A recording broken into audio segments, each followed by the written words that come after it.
स्वातंत्र्य दिनाच्या वर्धापनानिमित्त मी माझ्या जिल्ह्यातील महाराष्ट्रातील सर्व जनतेला मनापासून शुभेच्छा देतो।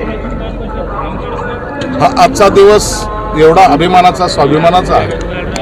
प्रत्येक भारतीयाच्या मनामध्ये स्वातंत्र्याबद्दलची असलेली आस्था तो या ठिकाणी प्रगट करत असतो। आजही या कार्यक्रमाला अनेक मान्यवर उपस्थित होते, स्वातंत्र्य सैनिक होते।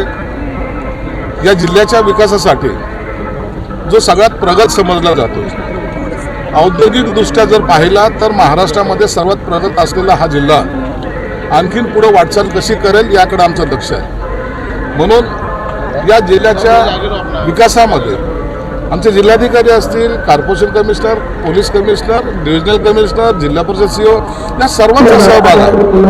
त्याचबरोबर सर्व लोकप्रतिनिधी हे पक्षपात बाजूला ठेवून एक चांगला काम, विकासाचा धडा घ्या किंवा विकास करण्यासाठी पुढे आलेले आहेत। हे सगळ्यात जास्त अभिमानाची गोष्ट आहे। म्हणून मी त्यांचे सगळ्यांचे मनापासून आभार मानतो। आज या जिल्ह्यामध्ये कालच उपमुख्यमंत्री अजितदादा पवारही आले होते।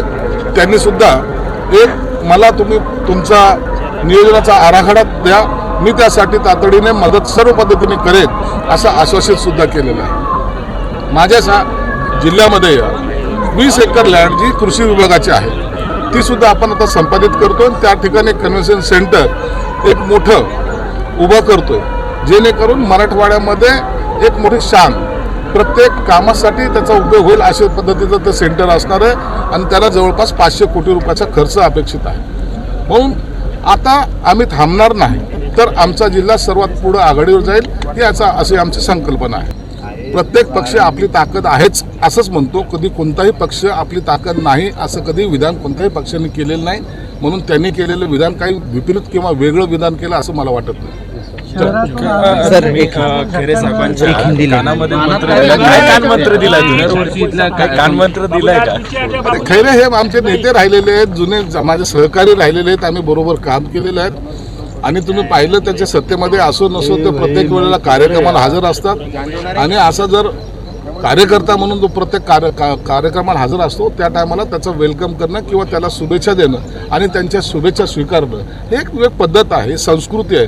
म्हणून खैरेंना सुद्धा मी आज स्वातंत्र्य दिनाच्या शुभेच्छा देतो। नाशिकच्या पालकमंत्री पदावरून गिरीश महाजन म्हणाले की आज मी झेंडा फडकवलाय, हळूहळू आणखी पुढे जाऊ। निश्चित पुढे जाऊ, महाराष्ट्र पुढे घेऊन जाऊ। माहिती आहे, माहितीमध्ये कोणती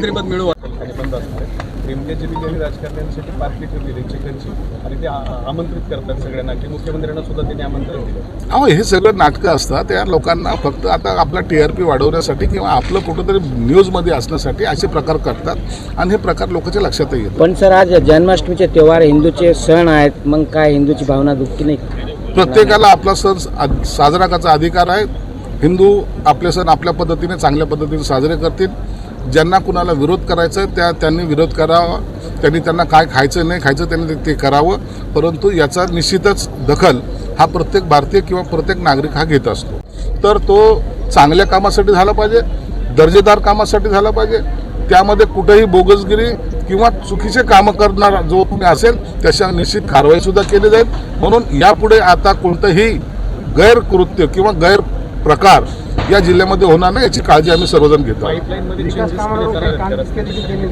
आता जे पाईपलाईन टाकली गेलेली ते सर्व अँगलने पाहून तपासून हायकोर्टाने सुद्धा त्यात मॉनिटरिंग केलेलं आहे। म्हणून आता जे टाकलेली ते योग्य पद्धतीने टाकले गेलेले आहे।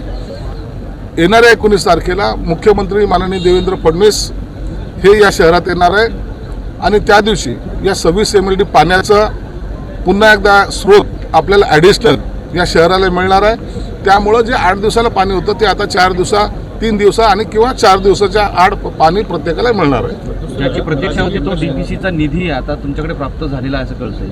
DPC सगळ्याच म्हणजे माझ्या जिल्ह्यापुरतं नाही तर महाराष्ट्रामध्ये सगळीकडे 30% निधी हा वितरित केला गेलेला आहे।